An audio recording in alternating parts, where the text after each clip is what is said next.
दोस्तों, मैं संजीव आपके अपने चैनल पोस्टवाल प्रतियोगिता अकेडमी डेली करंट अफेयर्स के लिए फिर से आपका स्वागत करता हूं। ये हमने दो दिन का करंट अफेयर्स हमारा 8 और 9 जून 2022 को, और आशा करता हूं कि पहली क्लास आपको बहुत अच्छी लगी होगी और अब आज वाली क्लास भी आपको बहुत अच्छी लगेगी। अगर ये क्लास बहुत अच्छी लगेगी तो इस चैनल को लाइक, सब्सक्राइब और अपने दोस्तों पर ज़्यादा से ज़्यादा शेयर करें, क्योंकि उन्हें यूज़फुल वीडियो हमारी तरफ से मिल सके। चलिए शुरू करते हैं। आज कुछ अच्छे क्वेश्चन हैं, बहुत अच्छे क्वेश्चन हैं, शायद आपको उम्मीद करता हूं कि बहुत अच्छे लगेंगे। ठीक है, चलिए शुरू करते हैं। जैसे कि अगर पहले हम बात करें, ये देखिए बहुत बढ़िया। Historical logistic agreement was signed between India and which country. Bharat और किस देश के बीच में ऐतिहासिक, तो ऐतिहासिक के साथ साथ यहाँ पर हमें एक चीज़ और याद रखना, लॉजिस्टिक। जैसे कि ये लिखा है लॉजिस्टिक एग्रीमेंट हुआ है, तो ये किसके साथ हुआ है? अभी हाल में ही हुआ है। राजनाथ सिंह हमारे जो रक्षा मंत्री हो गए हैं और ये यहाँ पर हुआ है। क्यों इम्पोर्टेंट है ये? इसका महत्व क्या है? बहुत महत्व है। इतना महत्व है कि भारत को अगर चाइना को काउंटर करना है और चीन से अपने आप को सुरक्षित रखना है, तो इस तरीके के एग्रीमेंट की बहुत आवश्यकता है। चीन को क्या कहते हैं? ड्रैगन कहते हैं ना, ड्रैगन से अपने आप को सुरक्षित रखना। तो पहले तो हमने बात करी, ये कहीं देखे यहाँ के उनसे मिले हैं राजनाथ सिंह हमारे, और राजनाथ सिंह ने जो है क्या कहते हैं, ये एग्रीमेंट को साइन किया है। ठीक है, ये है हमारा राजनाथ सिंह। आगे चलते हैं। ठीक है, ये यहाँ के जनरल हैं। तो इन जनरल दोनों ने मिलकर इसको एग्रीमेंट को किया। ये पहले तो हम बात करते हैं इसके बारे में कि लॉजिस्टिक होता क्या है, लॉजिस्टिक क्या होता है, इसके बारे में बात करते हैं। लॉजिस्टिक का मतलब होता है जब वस्तु का मतलब सामान और सेवा मतलब सर्विसेज का आवागमन सुचारू हो सके। सुचारू का मतलब है कि ना तो आपकी चीज़ों के लिए हमें किसी तरीके का बाउंडेशन हो, ना उनकी चीज़ों को कोई बाउंडेशन हो। तो लॉजिस्टिक का मतलब होता है कि बहुत आसानी के साथ आपस में एक समझौता कर लिया गया, जिससे ये किया गया। अच्छा देखो, ये बहुत ज़रूरी है, क्योंकि भाई आप रणनीति कर रहे हो, आपको दूसरे देशों के साथ बैठना है और अपने भारत को वैसे विश्व गुरु बनना है आने वाले समय में, और भारत का फ्यूचर बहुत ब्राइट है जिस तरीके से भारत की पॉलिसीज़ चल रही हैं। तो इसलिए हम ये बात कर रहे हैं। अच्छा, करने का कारण क्या है इनका एग्रीमेंट का करने का कारण क्या है? लॉजिस्टिक समझौता क्यों किया गया है? ठीक है, मैं अभी बताऊंगा आपको। असल में ऐसा है, देखो ये जो देश जो है, ये हमारा क्या नाम है इसका, वियतनाम, ये साउथ ईस्ट एशियन कंट्री है। क्या होते हैं अभी बात करेंगे इसके बारे में, पहले इसके बारे में बात करें। दोनों के बीच में लॉजिस्टिक समझौता हुआ है। एक दूसरे के सैन्य अड्डों का इस्तेमाल कर सकते हैं हम, मतलब वो भी कर सकते हैं, हम भी कर सकते हैं। ये कब तक का विजन है? 2030 की रक्षा साझेदारी का विजन है। इस समझौते में कितने करोड़ रुपए की फंडिंग की गई है? 50 करोड़ की फंडिंग की गई है, और 50 करोड़ की फंडिंग की गई है, और 50 करोड़ डॉलर की फंडिंग की गई है। और भारत वियतनामी क्षेत्र से समुद्र से तेल निकालने की परियोजना भी चला रहा है। राजनाथ सिंह को यहाँ गार्ड ऑफ ऑनर भी दिया गया। ये भारत की एक्ट ईस्ट पॉलिसी के तहत समझौता है। तो ये एक बहुत इंपॉर्टेंट चीज़ आई। हम एक्ट ईस्ट के बारे में बात करेंगे। एक तो है लुक ईस्ट और एक है एक्ट ईस्ट। ये दोनों चीज़ों को याद रख लो। लुक ईस्ट का मतलब है कि हमने एक नीति बनाई थी। कब? 1991 में। कब बनाई थी भाई? 1991 में। और उस समय हमारे एक बहुत अच्छे प्रधानमंत्री हुआ करते थे, उनके साथ बहुत ऐतिहासिक चीज़ें जुड़ी हुई हैं। उनका नाम है पीवी नरसिम्हा राव। क्या नाम था उनका? पीवी नरसिम्हा राव। इन्होंने शुरू की थी ये योजना। उसके बाद अटल बिहारी वाजपेयी की सरकार बनी, तो इन्होंने भी इस योजना को ख़त्म नहीं किया, लुक ईस्ट पॉलिसी को। और उसके बाद जब नरेंद्र मोदी की सरकार आई तो इसमें परिवर्तन आया, लेकिन ख़त्म नहीं किया गया, परिवर्तन आया। लुक ईस्ट का मतलब क्या है? पूरब की ओर देखो। किधर पूरब की ओर देखो? भारत से पूर्व की ओर देखो। अभी मैं आपको मैप में समझाऊंगा कि पूर्व क्या है, पश्चिम क्या है। भारत के से पूर्व की ओर देखो और पूर्व की ओर देखो, तो पूर्व में ये देश पड़ते हैं।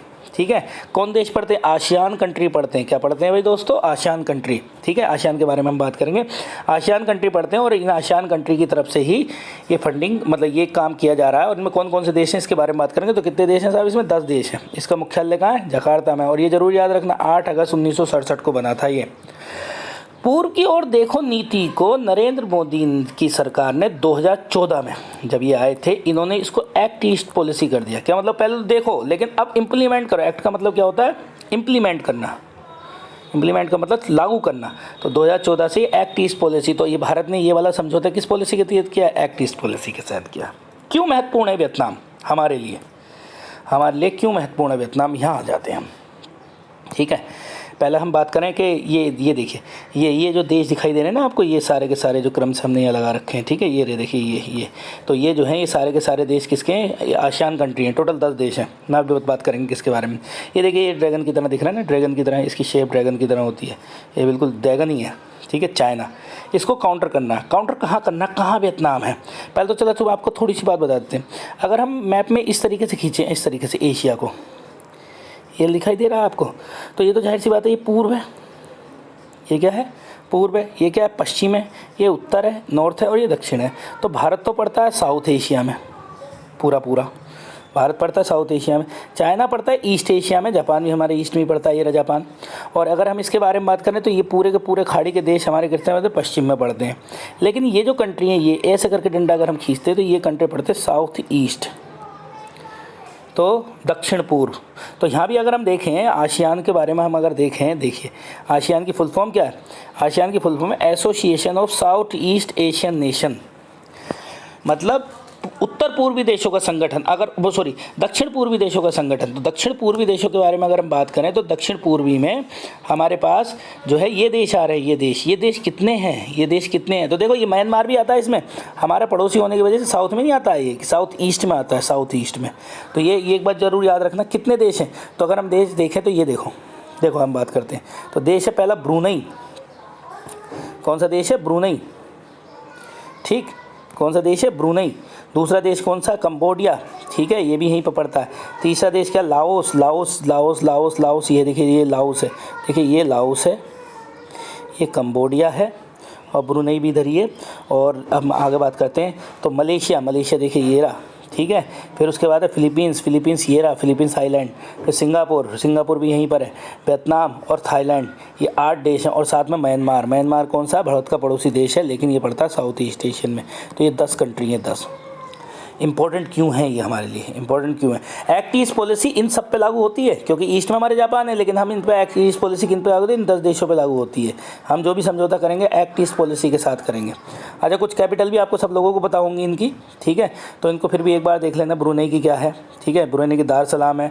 कंबोडिया की क्या, नोम पेन है। इंडोनेशिया की क्या है, जकार्ता है। लाओस की वियंतियाने हैं। मलेशिया की कुआलालंपुर है। फिलीपींस की क्या है, मनीला है। सिंगापुर की सिंगापुर सिटी है। वियतनाम की हनोई है। थाईलैंड की क्या, जकार्ता है, सॉरी थाईलैंड, हाँ इंडोनेशिया की जकार्ता है। थाईलैंड की क्या है, बैंकॉक, बहुत बढ़िया। और म्यांमार की जो है क्या कहते हैं, नोम पेन है, इस समय नोम पेन हो गई है। तो ये देखिए ये जो इम्पोर्टेंट चीज़ दिखाना चाहता हूँ मैं, ये है इम्पोर्टेंट चीज़, ये है साउथ चाइना सी, ये है साउथ चाइना, ये तो येलो सी है, ये है साउथ चाइना सी, दक्षिण चीन सागर।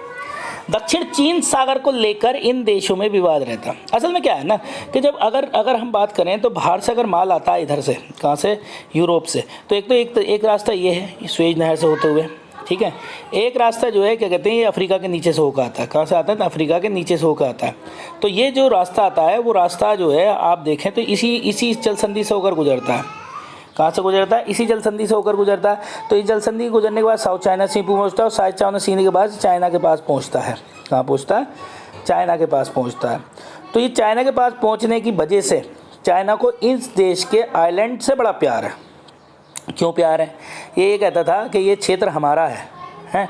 एक इसने यहाँ 9 डैश लाइन खींच रखी है, 9 डैश लाइन, मतलब ऐसे आर्टिफिशियल लाइन है जिसमें ये बताता है कि कभी हम लोग यहाँ पर घूमा करते थे, या हमारे ये क्या कहते हैं मछली पालन केंद्र हुआ करते थे, तो आज भी हमारे हैं। चाइना की पॉलिसी को आप सब जानते हैं, उसका नाम ड्रैगन ऐसे ही नहीं रखा गया है, ठीक है।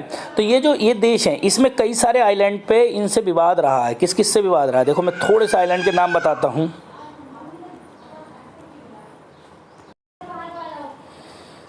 हाँ जी, तो अगर हम बात कर रहे हैं इसके बारे में, तो यहाँ पर बहुत सारे आइलैंड ऐसे हैं जिन पर विवाद है। तो इन 2-4 आइलैंड के नाम याद जरूर रखना, किस किस को लेकर विवाद है। भारत इसी वजह से इस साउथ चाइना सी की, क्योंकि वो हिंद महासागर में हमारे यहाँ जो है क्या कहते हैं बना रहा है, जैसे कि श्रीलंका का उसने जो है कोलंबो पोर्ट है, और कई सारे पोर्ट है, ट्रिंकोमाली है। तो ये सारी चीज़ें जो हैं क्या कहते हैं, नहीं सॉरी ये दोनों तो पोर्ट हमने लिए हैं। हम्बनटोटा चाहे इसका लीज पे ले लिया, मालदीव का ले लिया। यहाँ पाकिस्तान में यहाँ पर ग्वादर पोर्ट बनाया इसने, भारत के बिल्कुल यहाँ पर ग्वादर पोर्ट बनाया जिससे सी पैक होकर गुजर रहा है, जो चाइना में जाकर मिलेगा। ठीक है, तो ये सारी बातें ही कर रहा है कौन, चाइना कर रहा है, हम भारत के चारों तरफ लाइन खींचने की कोशिश कर रहा है। तो इसी संदर्भ में भारत की पॉलिसी भी है कि साउथ चाइना सी में अपना प्रभाव बनाया जाए। इसीलिए हमने एक दूसरे के सैन्य अड्डे, रक्षा समझौता इनके साथ किया है। तो ये वियतनाम है, ठीक है, ये रहा वियतनाम, इसकी कैपिटल क्या है, हनोई है। तो यहाँ पर अगर हम बात करें तो कुछ सारे आइलैंड है, जैसे कि पारासल द्वीप, आप लोग लिख लेना इसको, पारासल द्वीप वियतनाम का था, है भी वियतनाम के कब्जे में, लेकिन चाइना इसको जो है क्या कहते हैं अपना बताता है। दूसरा करें नाटूना किसका है, इंडोनेशिया का है। किसका है, इंडोनेशिया का। इसको लेकर भी चाइना से विवाद रहा है थोड़े से। और एक है स्कारबरो किसका है, स्कारबरो है फिलीपींस के साथ विवाद। तो ये चाइना के विवाद चल रहे हैं। चाइना बार बार यहाँ पर अपने जहाज़ और ये सब लाकर खड़ा कर देता। तो अब जाहिर सी बात है इस क्षेत्र में भारत ही एक बड़ा देश है जो इसको कब्जे को जो है क्या कहते हैं इनके छुड़वा सकता है। या भारत के एंट्री से चाइना को कहीं ना कहीं दिक्कत होती है। तो इसीलिए चलते हुए ये हमने चाइना को अटैक करने के लिए ये सारी चीज़ें की हैं, मतलब चाइना का काउंटर अटैक करने के लिए जो चाइना हमारे साथ कर रहा है। ठीक है, चलिए हम आगे चलते हैं। इन सब की कैपिटल याद कर लेना और ये देश याद कर लेना। और हाँ, आसियान के बारे में ज़रूर याद रखना। आसियान 8 अगस्त 1967 को इसकी स्थापना हुई थी, 1967 को। ठीक है, चलिए हम आगे बात करते हैं, नेक्स्ट क्वेश्चन पे बात करते हैं। ये हमने इसको देख लिया। ये देखिए बहुत इंपॉर्टेंट क्वेश्चन आया, आरबीआई ने किस दर की पुनः बढ़ोतरी की है, पुनः what rate did RBI hike again. तो रेपो रेट है, क्या है रेपो रेट, ये होती क्या है इनका बड़ा सिस्टम है कि कब बढ़ाई जाती है कब नहीं बढ़ाई। पहले थोड़ी सी इन्फॉर्मेशन जो हम लिख के लाएँ उनके बारे में बात करते हैं। देखिए रेपो रेट इस समय 4.90% पहुँच गई है, 4.90%। आरबीआई ने रेपो रेट की वृद्धि के 50 आधार अंक यानी 0.50 की बढ़ोतरी की। इसका मतलब पहले से देखो पहले जो कोरोना काल चल रहा था तब इसकी कमी की गई थी, तो इसमें 4% चल रही थी, लेकिन अब इसमें कितनी की गई, पहले की गई 40% की, 0.40 की, माइनस नहीं है ये, 0.40 बढ़ाया गया, तो 4.40 हो गया। अब कितनी करी थी, 4.50। तो मई में ही इसको जो है क्या कहते हैं 0.40 बढ़ाने की बात की थी, 0.40। तो कितना हो गया, 4.40 हो गया था। फिर उसके बाद अब जो मतलब कल न्यूज़पेपर में आया था, तो ये जो है 50 बढ़ाने की कोशिश की गई है। और इस तरीके से हमारी जो है क्या कहते हैं इसको किया गया था। इन्होंने और भी बातें कही गई हैं कि इन्फ्लेशन प्रोजेक्ट बाय इन्फ्लेशन 6.7% चल रही है। और जो वो है क्या कहते हैं जीडीपी ग्रोथ, ये 7.2% की बात की, कुछ कमी की है आरबीआई ने अपनी जीडीपी के एस्टिमेटेड में। तो ये 2022-23 की बात कर रहे हैं, अगले साल की बात कर रहे हैं, 22-23 में जितनी हमारी जीडीपी रहेगी। ठीक है, इन्फ्लेशन रेट हमारी एक चिंता का विषय बना हुआ है। इन्फ्लेशन रेट एक चिंता का विषय बना हुआ है। इन्फ्लेशन बड़ी ख़तरनाक चीज़ होती है साहब। इन्फ्लेशन ख़तरनाक दोनों तरीके से है कि आप या तो क्या कहते हैं इसको कंट्रोल कर ले तो इससे बढ़िया कोई चीज़ नहीं। अगर ये अनकंट्रोल हो जाती है तो फिर दिक्कतें आ जाती हैं। क्या करते हैं, क्या इसका चीज़ें हैं, ये सारी चीज़ दिखाई दे रही हैं। रेपो रेट, बैंक रेट और रिजर्व रेपो रेट और कैश रिजर्व रेशो, ये सारी की सारी आरबीआई की मॉनेटरी पॉलिसी का हिस्सा है, मौद्रिक नीति का हिस्सा है। पहले तो बात ये रखेंगे, मौद्रिक नीति का हिस्सा है। आरबीआई हमेशा मौद्रिक नीति को बनाए रखने के लिए इनके रेट में ऊपर नीचे करती है, कभी बढ़ाएगी कभी घटाएगी। अब बात यहाँ पर आकर अटकती है, बढ़ाएगी कब। पहले तो हम बात करें तो थोड़ा सा समझा दें, पहले आप लोगों को समझा दें, उसके बाद बात करेंगे। ठीक है, अच्छे क्वेश्चनों में से एक है ये आया इन्फ्लेशन। क्या है इन्फ्लेशन क्या होती है, इसके बारे में बात करते हैं। दो चीज़ें बड़ी खतरनाक चीज़ें होती हैं साहब। एक तो होती है इन्फ्लेशन, देखो सुनो, पहले तो ये देखो बाजार क्या होता है। बाजार हमेशा याद रखो, डिमांड इक्वल टू अगर सप्लाई चल रही है, डिमांड का मतलब मांग किसके बराबर, पूर्ति के बराबर है, तो किसी भी प्रकार के प्राइस नहीं बढ़ेंगे। ठीक है, लेकिन ऐसा पॉसिबल तो है नहीं, कभी डिमांड बढ़ जाती है कभी सप्लाई बढ़ जाती है। तो अब अगर हम बात करें इन्फ्लेशन के बाद बात करें तो इन्फ्लेशन का सीधा फंडा है, सब लोग बिल्कुल अच्छे से इसको बिल्कुल बारीकी से, डिमांड का बढ़ना, डिमांड उड़ गई, और सप्लाई का घटना, और प्राइस क्या हो जाएंगे, इसमें महंगे हो जाएंगे। सोच के देखो भाई, सीधी बात है कि आज गर्मी शुरू हो गई, आज जो है गर्मी शुरू हो गई, समर सीज़न चल रहा है, तो जाहिर सी बात है पंखे कूलर एसी की डिमांड बढ़ गई। है नहीं, बढ़ती नहीं बढ़ती। अगर पंखे कूलर एसी की डिमांड बढ़ गई है तो जाहिर सी बात इसके प्राइस हाइक हो गए। क्यों हुए? क्योंकि हर आदमी को ज़रूरत है इस समय। उदाहरण के तौर पर जो मार्केट के रेट डिसाइड करते हैं ना, वो दो लोग करते हैं, कंज्यूमर और प्रोड्यूसर, मतलब बनाने वाला और बेचने वाला, ऐसे समझो आप। सीधी छोटी बात, बनाने वाला नहीं, खरीदने वाला और बेचने वाले डिसाइड करते हैं कि क्या रेट होगा माल। तो ये सब ऐसे होता है। जैसे मान लो एक पंखा रखा है दुकानदार के पास, मात्र गर्मी बहुत ज़्यादा पड़ गई, पंखा खरीदने वाले पहुंच गए 10 आदमी, बोले साहब हम पे तो पैसे हैं, हम तो 10 का खरीदेंगे। मतलब कितने पैसे साहब? एक बोला मैं तो 1000 में खरीदूंगा, दूसरा कह रहा अच्छा तुझ पे 1000 में 1200 है ना, 1300 है, दूसरा कहेगा 1400 है। तो सीधी बात समझ गए नहीं? धीरे धीरे महंगाई बढ़नी शुरू हो गई। और अगर धीरे धीरे महंगाई बढ़ी है तो इस पंखे के दाम बढ़ गए। क्यों बढ़े? अगर 10 आदमी थे और 10 ही पंखे होते तो शायद ये दाम नहीं बढ़ते। तो इसका मतलब डिमांड तो ज़्यादा आ गई एकदम से, सप्लाई हो गई कम। इसी को कहते हैं इन्फ्लेशन। इन्फ्लेशन में हमेशा प्राइस बढ़ते हैं। तो जैसे कि अगर हम बात करें डिमांड इंक्रीज, सप्लाई डिक्रीज और नोन एज इन्फ्लेशन, इसको हम प्राइस हाइक हो जाते हैं। इसमें क्या होता है? कीमत बढ़ जाती है। ठीक। दूसरी बात करें डिफ्लेशन, इसी यहीं पे याद कर लेंगे डिफ्लेशन। अच्छा, हिंदी में इनको एक को मुद्रास्फीति कहते हैं इन्फ्लेशन को, और क्या कहते हैं डिफ्लेशन को मुद्रा संकुचन कहते हैं। तो मेरे हिसाब से हिंदी याद ना करो तो इंग्लिश याद करना बहुत ज़रूरी है। इंग्लिश में ही इसको याद रखो, इन्फ्लेशन और डिफ्लेशन, तभी समझ में आएंगे। डिफ्लेशन में क्या होता है? डिमांड हो जाती है कम, सप्लाई हो जाती है ज़्यादा और प्राइस हो जाते हैं कम। ठीक है। लेकिन इस समय मार्केट में मैंने तुम्हें बताया क्या चल रहा है, आरबीआई खुद कह रही है कितनी इन्फ्लेशन रेट चल रहा है, बढ़ रहा है इन्फ्लेशन रेट। कितना बढ़ रहा है? 6.7% बढ़ रहा है। अच्छा, इन्फ्लेशन रेट 6.7 बढ़ रहा है तो आरबीआई कितना इन्फ्लेशन रखना चाहिए? तो आरबीआई कहती है 4 ±2, मतलब 2 से शुरू होकर 4 तक जाए और 4 से शुरू होकर कहाँ तक चला जाए? 6 तक चला जाए। लेकिन हम इससे ऊपर चलेंगे 6.7 के आसपास, तो अभी तो हमें दिक्कतें हो रही हैं। ठीक है। तो 4 ±2 की हम बात करते हैं, मतलब 4 से 2 कम हो तो 2 शुरू से लेकर 6 तक चला जाए। तो इन्फ्लेशन रेट बढ़ रहा है, तो इन्फ्लेशन रेट को घटाने के लिए, मतलब बाजार में डिमांड बढ़ रही है, डिमांड को घटाने के लिए आरबीआई मॉनेटरी पॉलिसी का काम करती है, और ये मॉनेटरी पॉलिसी में इन चीज़ों को घटाती बढ़ाती है। अब कैसे घटाती बढ़ाती है? तो चलो पहले इनकी परिभाषा के बारे में बात करते हैं। तो इसमें शॉर्ट टर्म लोन देती है किसको? कमर्शियल बैंक को। यही बढ़ाइए ना, इसके बारे में बात करेंगे। शॉर्ट टर्म लोन देती है कमर्शियल बैंक को। जिस दर पर अल्पकालिक ऋण दिया जाता है वो रेपो रेट कही जाती है। और इस रेपो रेट की दूसरा नाम भी है भाई, ये ज़रूर याद रखना। रेपो रेट को कहते हैं रीपरचेज रेट भी कहते हैं, REPO को। RE से री हो गया, PO, रीपरचेज। क्यों? क्योंकि ये ऐसी रेट होती है जिसमें कोई ना कोई प्रतिभूति या सिक्योरिटी आरबीआई अपने पास रखती है। ठीक है। अब मैं थोड़ा सा और बता दूँ, थोड़ा सा एक्सपेंड करके हम चीज़ों को तो थोड़ा धीरे धीरे समेट लेंगे। एक तो प्रतिभूति के बारे में बताते हैं और क्या होती है ये प्रतिभूति। क्या होती है? मैंने पहले ही बताया था एक दिन और क्लास में कि कागज़ का टुकड़ा होती है, जो कागज़ का टुकड़ा होती है, जो पैसा ना होकर पैसे की गारंटी है, पैसा ना होकर पैसे की गारंटी है। भाई ये बात समझ लो, हम लोग भी, हमारे जो बैंक में अकाउंट खुले होते हैं, अगर हम उनसे लोन लेने जाते हैं तो वो कहते हैं कि साहब गिरवी रखने को क्या है, ये तो पुराना नियम चला आ रहा है, तो आपको गारंटी पे दिया जाता है। तो वही गारंटी है, तो बैंक का काम होता है गारंटी लेना। अब मैंने आपको बताया रेपो रेट क्या होती है। रेपो रेट वो होती है जिस दर पर आरबीआई नीचे कमर्शियल बैंक कौन सी होती हैं? वाणिज्य बैंक, जिनमें हमारे खाते होते हैं। कमर्शियल बैंक को लोन देती हैं। कमर्शियल बैंक को क्या देती हैं? लोन देती हैं। कब देती है? शॉर्ट टर्म देती हैं, 1 महीना भी हो सकता है, 24 घंटे, 48 घंटे, इस तरीके से देती हैं।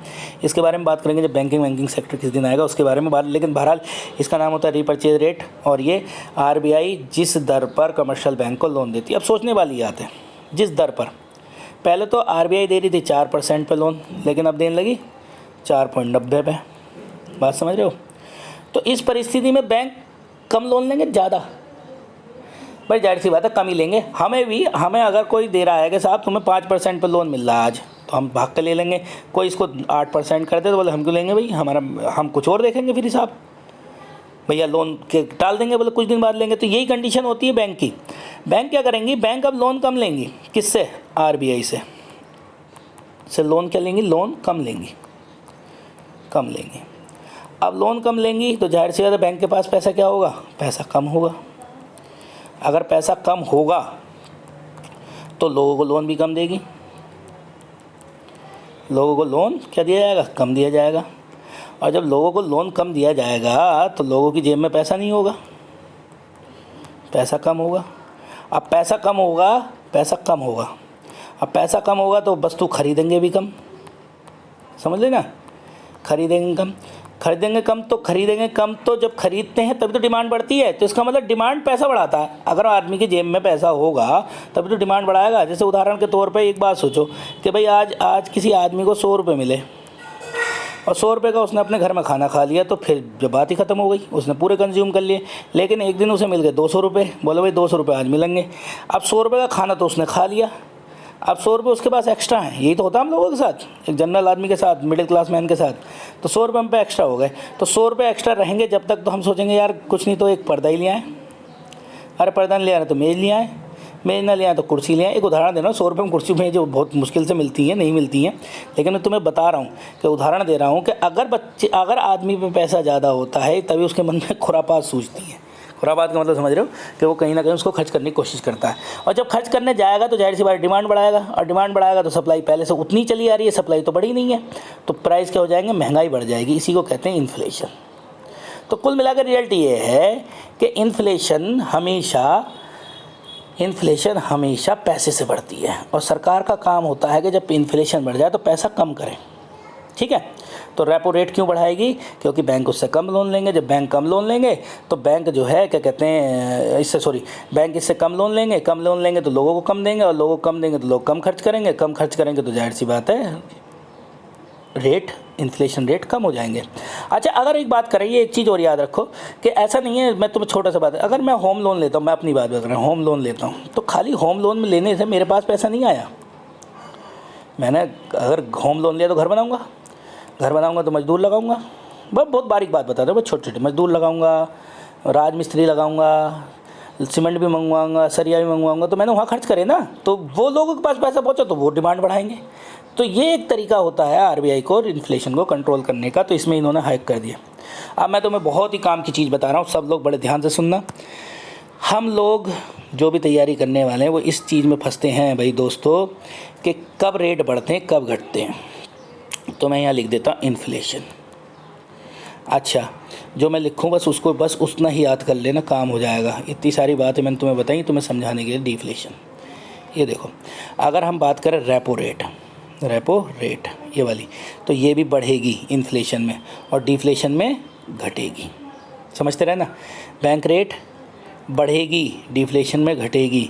रिवर्स रेपो रेट ये भी इन्फ्लेशन में बढ़ेगी और डिफ्लेशन में ये घटेगी।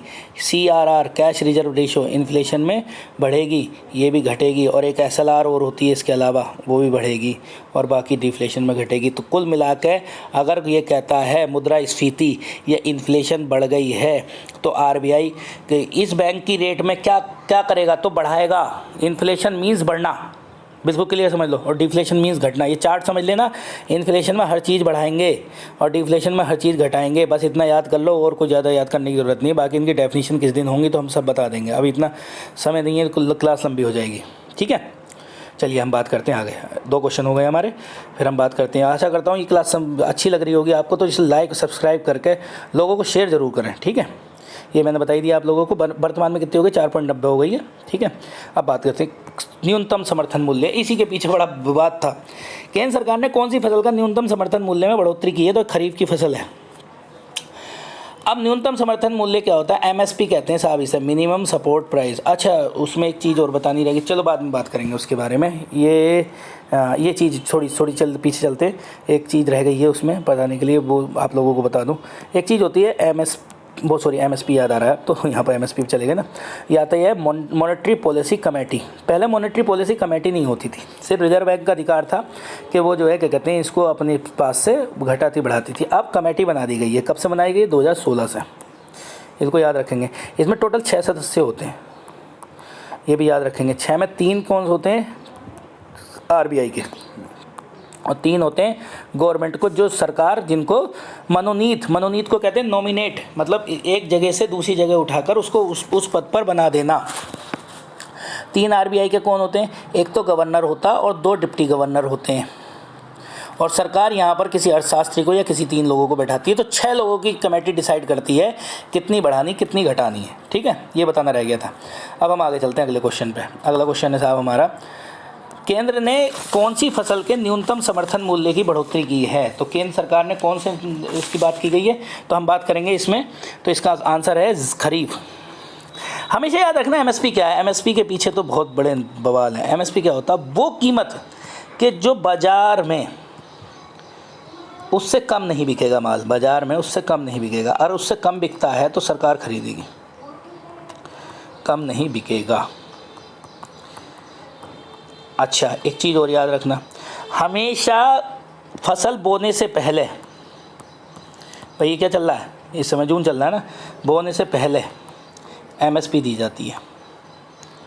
क्यों दी जाती है? सरकार पहले ही बता देती है कि हम इतना रेट रखेंगे, इससे किसान जो होते हैं, किसान भाई हमारे जो किसान भाई होते हैं ना, मोटिवेशन मिलता है, सपोर्ट मिलता है। किसकी वजह से? सरकार की वजह से। सरकार सपोर्ट करती है कि भाई आप खरीफ की फसल को ज़्यादा उगाओ और हम खरीदेंगे इतने रुपए में, और बढ़ोतरी करती ही करती है, जिससे जो है क्या कहते हैं, सरकार लोगों के ये रहता है कि अगर बाज़ार में नहीं बिकेगा तो हम सरकार को बेचेंगे। ये एमएसपी है, न्यूनतम समर्थन मूल्य। ठीक है, इसके बारे में वो थोड़ी सी बात करें। ये 2-3 बात करो। 14 खरीफ की फसलों पर एमएसपी घोषित की, और आर्थिक मामलों की कैबिनेट कमेटी ने, ये क्वेश्चन आएगा तो इसको कहेंगे CCEA, cabinet committee of economic affairs, इसको CCEA को कहेंगे, और CCEA ने इसकी मंजूरी दी है। तो ये क्वेश्चन भी आता है। कितने रुपए धान में, कितने रुपए बढ़ोतरी की गई है? 100 रुपये की। तिल पे सर्वाधिक की गई 523 रुपये की। क्वेश्चन फैक्ट तो इतने ही है, लेकिन बात करें रबी फसल, रबी की फसलें साहब। देखो, ये पहले खरीफ की बात कर लें। अब चल रहा है ना खरीफ। खरीफ जो है जून जुलाई में बोई जाती है, मतलब गर्मी में जून जुलाई में बोई जाती है। और कब काट ली जाती है? नवंबर दिसंबर में काट ली जाती है, नवंबर दिसंबर में। और रबी की फसल कब बोई जाती है? कब बोई जाती है साहब बताओ? नवंबर, अक्टूबर नवंबर में, मान लो अक्टूबर नवंबर में बोई जाती है, और मार्च अप्रैल में काट ली जाती है। अच्छा, तीसरी फसल और मैंने बताई थी यहाँ पर जायद। जायद इन दोनों के बीच में बोई जाती है, जो गैप आया ना, जैसे मार्च अप्रैल से लेके जून जुलाई के बीच में, जून जुलाई के बीच में। रबी के बारे में बात करें, अक्टूबर नवंबर में, और अक्टूबर नवंबर से कब तक? मार्च अप्रैल तक। देखो, हमने तुम लोगों को बताया था हमारे त्यौहार भी इसी तरीके से। हमारा भारत कृषि प्रधान देश है। क्यों कृषि प्रधान देश है? क्योंकि भारत में 60% से जनसंख्या ज़्यादा इसमें लगी हुई है कृषि कार्यों में। सॉरी, जायद तो मैंने लिखवा दी, ये खरीफ है, खरीफ की फसल है। हाँ, खरीफ की फसल है, ये जून जुलाई में और नवंबर दिसंबर में हम इसको काट लेते हैं। तो यहाँ देखो, इसको काट के क्या मनाते हैं हम? अक्टूबर नवंबर के बाद मार्च अप्रैल में काट के बैसाखी मनाई जाती है इस फसल को काट के। और क्या मनाई जाती है? होली। तो त्यौहार भी हमारे, और शादी भी इसी समय होती हैं। और खरीफ फसल को काट के हम क्या मनाते हैं? दिवाली। तो हमारे त्यौहार भी कृषि बेस ही हैं। ठीक है, अब हम आगे बात करते हैं कि कौन कौन सी रबी की होती है, कौन कौन सी खरीफ की होती है। बड़ा अच्छा सा ट्रिक है, मैंने बनाई थी अपने लिए। तो 2 अक्षर वाली सब रबी हैं, जैसे कि गेहूँ। 2 और 1 भी, गेहूँ, जौ, चना, मूंग। ठीक है, ये हो गए।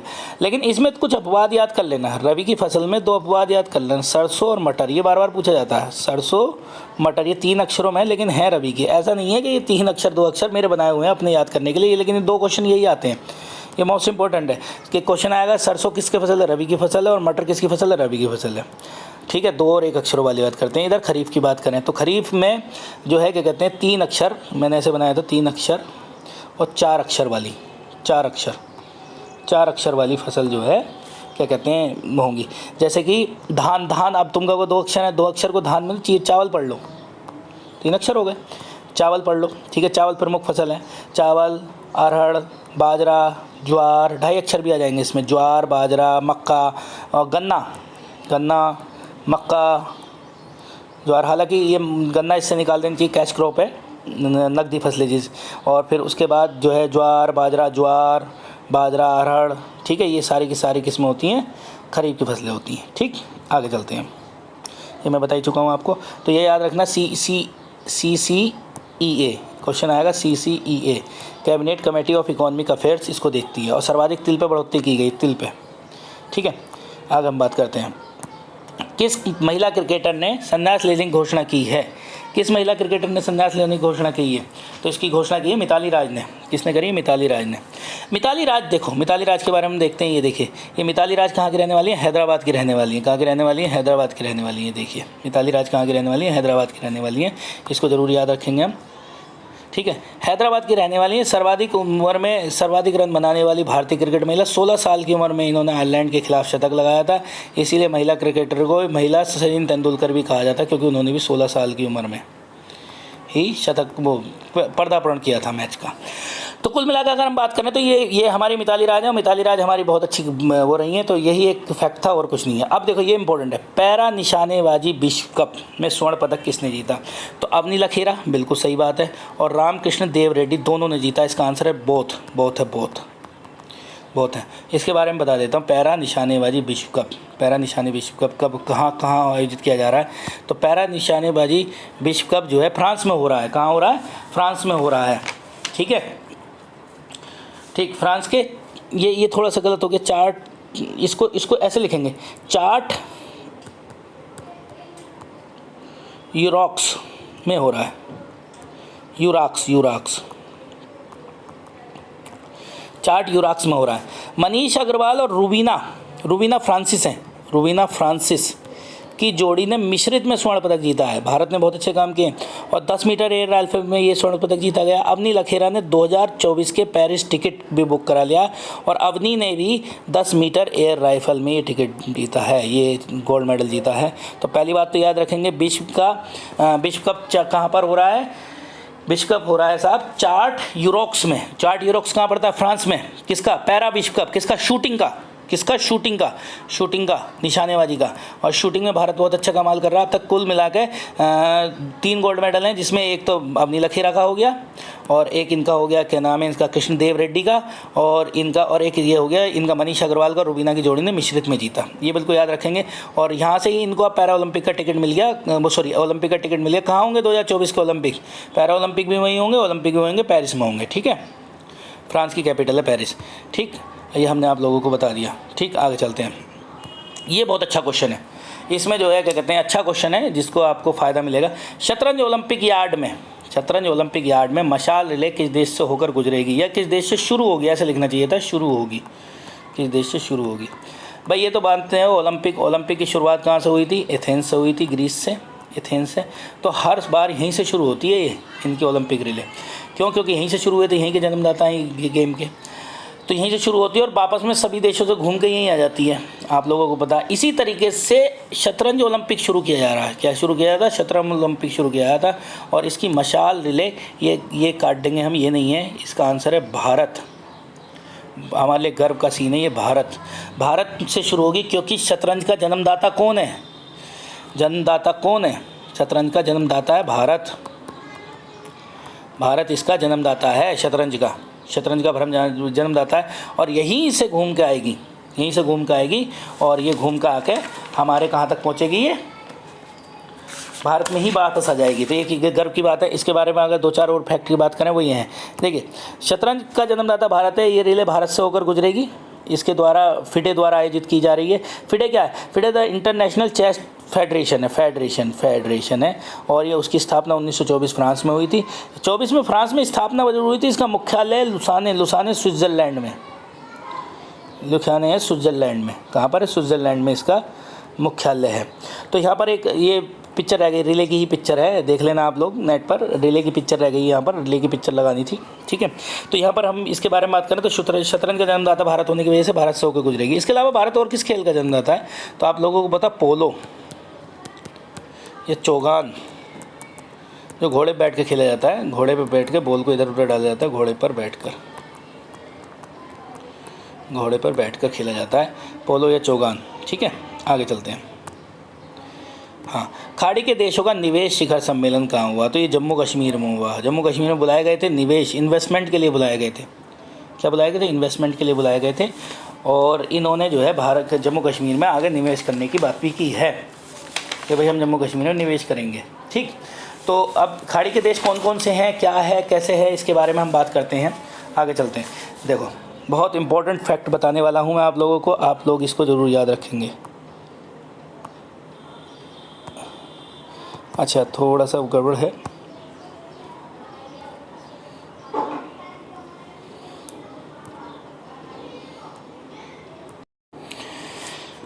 ठीक है, तो अभी हमने बताया कि कहाँ पर होगी, लद्दाख, वो सॉरी जम्मू कश्मीर में होगी, जम्मू कश्मीर में होगी। ठीक है, अच्छा थोड़ा सा आपको और चीज़ें मैं बैक करके दिखा देता हूँ। ठीक है, जैसे कि अगर हम बात करें तो ये थी, देखिए ये टॉर्च रिले है, टॉर्च रिले है चेस ओलंपियाड की, जो भारत में जाएगी। ठीक है, ये मैं कह रहा था आपको दिखाने के लिए, ये देखिए। और 2-3 बातें हमको दिखानी है आपको। ठीक है, 2-3 बातें हमें दिखानी है, जैसे कि ये देखिए अवनी लखेरा ने भी जो है क्या कहते हैं अभी वो गोल्ड मेडल जीता है। इसके अलावा और चीज़ दिखानी है, यहाँ पर ये आइए, ये है मिताली राज ने ये जो है क्या कहते हैं इस तरीके से किया गया और इन्होंने संन्यास लिया है। इसके अलावा हम देखें, ये देखिए ये है खरीफ की फसलों पर सरकार द्वारा MSP की बढ़ोतरी। ठीक है, आगे चलते हैं, नेक्स्ट पॉइंट पे चलते हैं। तो नेक्स्ट पॉइंट हमारा है, नेक्स्ट क्वेश्चन है कि खाड़ी के देशों का निवेश शिखर सम्मेलन कहाँ पर हुआ? जम्मू कश्मीर में हुआ। कहाँ पर हुआ? जम्मू कश्मीर में हुआ। खाड़ी के देशों के बारे में अगर हम बात करें तो ये मैप देखिए, मैप के बारे में अगर हम बात करें तो इसको जूम करते हैं थोड़ा सा। ये देखिए, ये हैं खाड़ी के देश, ये हैं गल्फ़ कंट्रीज़। मैंने अभी थोड़ी देर पहले आप लोगों को पढ़ाया था, क्या पढ़ाया था? ये देखिए, ये पढ़ाया था मैंने कि अगर भारत के बारे में बात करें तो भारत ऐसे है। तो भारत का ये तो साउथ एरिया है, ये नॉर्थ एरिया है, ये ईस्ट एरिया है, ये क्या है? वेस्ट एरिया है। ठीक है, तो वेस्ट एरिया तो भारत के वेस्ट में पड़ते हैं। कहाँ पड़ते हैं? वेस्ट में पड़ते हैं ये सब के सब देश। ठीक है, भारत के वेस्ट में पड़ते हैं ये वाले ये देश, ये खाड़ी के देश हैं। ठीक है, खाड़ी के देश कौन कौन से हैं, कैसे हैं, हम बात करते हैं इसके बारे में। अच्छा, इसको ज़रूर याद रखना, अगर क्वेश्चन आने लगा, बहुत आता है, पश्चिमी एशिया का सबसे अर्बन कंट्री कौन सा है? नगरीकृत देश है, वो कुवैत ही है। ठीक है, कुवैत ही है, और इनका सबका लीडर सऊदी अरब है, क्योंकि सऊदी अरब सबसे बड़ा है ना, तो ये लीडर है। अब इसको और थोड़ा सा आगे चलते हैं, तो थोड़ा सा और बढ़िया करके आपको दिखाते हैं, जैसे कि हम बात करें इसके बारे में। ठीक है, ये देखिए, ये है, ये सॉरी, ये देखिए, ये हैं खाड़ी के देश, ये है जिसमें ईरान, जो देखो ये पड़ा ना यहाँ पर, ये खाड़ी हो गई, एक ये खाड़ी हो गई। ठीक है, एक ये खाड़ी हो गई, कहाँ पर है? ये कौन सी खाड़ी है और ये कौन सी खाड़ी है? इन खाड़ी को याद रखना है आप लोगों को, और ये सब खाड़ी हैं। ठीक है, तो इसमें जो है क्या कहते हैं, इन खाड़ी के देशों को ही हम क्या कहते हैं, इनको देखो, जैसे ये है। ठीक है, ये हो गया भूमध्य सागर, ये हो गया लाल सागर। ठीक है, एक ये हो गई गल्फ़ कंट्रीज़। तो ये जो इनसे जुड़े हुए देश हैं, ये सब खाड़ी के देश कहे जाते हैं। तो खाड़ी के देश कहे जाते हैं, हमने दूसरे मैप पर आप लोगों को दिखाया। ठीक है, अब हम अगर इसके बारे में बात करें, खाड़ी के देशों के बारे में, तो एक GCC की स्थापना हुई थी। ठीक है, गल्फ़ कंट्रीज़ काउंसिल, GCC की स्थापना हुई गल्फ़ कंट्रीज़ काउंसिल में। ठीक है, तो वो क्या है, हम बात करते हैं इसके बारे में। तो ये 1981 में हुई। इसमें सबसे पहले UAE कहाँ पर है बताइए आप? ये रहा UAE, यूनाइटेड अरब अमीरात। 7 अमीरात हैं इसमें। ठीक है, सऊदी अरब मैंने बताया ना सबसे बड़ा लीडर यही है, बहरीन, कुवैत और ओमान, कतर। तो इसको याद करने का बड़ा ड्रामा है कि भाई याद कैसे करें। तो इसका हमने कोड बनाया था Q, ठीक है, QUBOKS, क्यू बॉक्स, बिल्कुल याद रखें, क्यू बॉक्स। Q से क्या हो जाएगा? कतर, U से क्या हो जाएगा? UAE, B से हो जाएगा बहरीन, O से हो जाएगा ओमान, और K से हो जाएगा कुवैत। ये GCC के हैं। क्यू बॉक्स कोड किसका है? QUBOKS। मैं दोबारा लिख देता हूँ, QUBOKX। ये तो GCC का है, लेकिन अगर इसमें ईरान इराक जोड़ दो आप, ईरान और इराक जोड़ दो, तो ये सब क्या हो जाते हैं? ये सारे खाड़ी के देश हो जाते हैं, गल्फ़ कंट्रीज़ हो जाते हैं। ईरान इराक भी खाड़ी में पड़ रहे हैं, कुवैत हमने पढ़ लिया, सऊदी अरब हमने पढ़ लिया, UAE पढ़ लिया, ओमान पढ़ लिया, यमन भी जोड़ लेंगे इसमें। ठीक है, और ये जॉर्डन भी जोड़ लेंगे, सीरिया भी जोड़ लेंगे। ये सारे खाड़ी के गल्फ़ कंट्रीज़ हैं। लेकिन अगर हम खाली किसकी बात करें, GCC गल्फ़ कंट्रीज़ काउंसिल जो बनी है, जिसमें सिर्फ इन लोगों का महत्व है, ये जो है ना, ये सब इकट्ठे होकर चलते हैं। तो इनमें सबसे बड़ा लीडर सऊदी अरब है, और इसमें UAE, Bahrain, Kuwait, Qatar, Oman. तो याद रखें, क्यू बॉक्स इसका कोड है। क्या कोड है? Q box. ठीक है, ये मुझे आप लोगों को पढ़ाना था। अब हम आगे चलते हैं। भारत का पहला ओपन रॉक संग्रहालय कहाँ खोला जाएगा? भारत का अपना पहला ओपन रॉक संग्रहालय कहाँ खोला जाएगा? ये हैदराबाद में खोला जाएगा। कहाँ खोला जाएगा भाई? हैदराबाद में खोला जाएगा।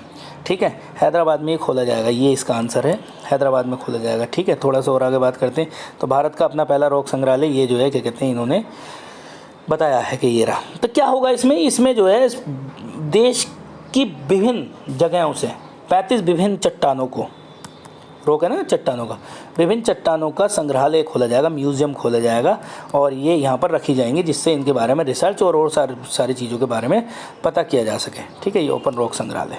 चलिए आगे चलते हैं नेक्स्ट पॉइंट पे। हाँ, मैंने बताया था आपको एक क्वेश्चन इकोनॉमिक सर्वे का जरूर दूंगा और हर बार मैं दे रहा हूँ और इसको जरूर याद रखेंगे, ये बहुत इंपॉर्टेंट क्वेश्चन होते हैं। अकॉर्डिंग टू इकोनॉमिक सर्वे, आर्थिक सर्वेक्षण के अनुसार भारत में सबसे ज़्यादा एफडीआई फॉरेन डायरेक्ट इन्वेस्टमेंट करने वाला कौन देश है? तो सिंगापुर है। इसको बिल्कुल क्लियर याद रखेंगे, कौन सा देश है? सिंगापुर इसका सबसे अच्छा आंसर है, सिंगापुर सबसे इंपॉर्टेंट आंसर है, सिंगापुर याद रखेंगे। एफडीआई होती क्या है? क्या होती है एफडीआई? अब एफडीआई के बारे में थोड़ी सी बात कर लेते हैं। एफडीआई क्या होती है? डायरेक्ट, जैसे कि भाई मुझ पे पैसा है, मैं दूसरे देश का हूँ, मैं भारत में पैसा लगाना चाहता हूँ, तो उसको जो डायरेक्ट पैसा लगाऊंगा किसी कंपनी में या कंपनी बनाऊंगा, वो सारा का सारा पैसा किसके द्वारा आएगा? एफडीआई के द्वारा होगा। इसको कहेंगे फॉरेन डायरेक्ट इन्वेस्टमेंट, प्रत्यक्ष विदेशी निवेश। दूसरा होता है एफआईआई। इन दोनों में अंतर क्या क्या है? ये हो गया एफडीआई। एफडीआई में उन्होंने कंपनी चल रही है, डायरेक्ट पैसा लगा दो आके या आप कंपनी बना लो। ठीक। एफआईआई में भी क्या है? एफआई में इंस्टीट्यूशनल इन्वेस्टमेंट है, फॉरेन इंस्टीट्यूशनल इन्वेस्टमेंट। अगर किसी भी प्रकार का पैसा होता है और वो चल रही कंपनी में लगाया जाता है तो वो एफआईआई के द्वारा लगाया जाता है। ठीक है, इसके लिए पोर्टफोलियो निकलते हैं, तो इसका आंसर सिंगापुर है। ठीक है, आप लोग इसको याद रखेंगे, सिंगापुर। एफडीआई की फुल फॉर्म है फॉरेन डायरेक्ट इन्वेस्टमेंट। क्वेश्चन आता है ममता बियॉन्ड 2021, तो इसने किसने लिखी है? जयंत घोषाल ने लिखी है। ये किसने लिखी है? जयंत घोषाल ने लिखी है। ये देखिए, ये है ममता बियॉन्ड 2021, जयंत घोषाल ने लिखी है। ठीक है, ऐसा नहीं है कि हम जो है क्या कहते हैं इन किताबों के बारे में नहीं जानते। रत्नाकर शेट्टी की किताब के बारे में हम जानते हैं, दीपम चटर्जी की किताब हम जानते हैं, और किसके बारे में जानते हैं हम? सागरिका घोष है ये, सॉरी यहाँ गलत है, सागरिका घोष के द्वारा लिखी गई किताब है ये। ठीक है, तो इसके बारे में अगर हम बात करें, इनके बारे में, सागरिका घोष की अटल बिहारी वाजपेयी, दीपम चटर्जी के द मिलेनियल योगी। ठीक है, और ये बीसीसीआई वाली जो मैंने लिखवाई थी किताब, वो इनकी है, on board my year with BCCI, वो इनकी किताब है। तो 3 किताबें मैंने तुम्हें इसके साथ पढ़ा दी। और जयंत घोषाल की किताब का ममता बियॉन्ड 2021। तो रत्नाकर शेट्टी की कौन सी है? अगर बीसीसीआई भी याद रहेगा तो आप लगा लेंगे टिक। दीपम चटर्जी की द मिलेनियल योगी है, और सागरिका घोष की अटल बिहारी वाजपेयी। ठीक है, ये देखिए हमारे 10 क्वेश्चन थे आज के करंट अफेयर्स के। ये ममता बनर्जी की किताब का है जिसका विमोचन किया गया था। ठीक है, अब ये आप लोगों को अगर ये क्लास बहुत अच्छी लगी हो तो आप जिसका ज़रूर सब्सक्राइब करें और ज़्यादा से ज़्यादा लोगों को इसको बताएं। ठीक है, जिससे उनको भी फ़ायदा हो सके। ठीक, चलिए अब क्लास ख़त्म करते हैं। धन्यवाद।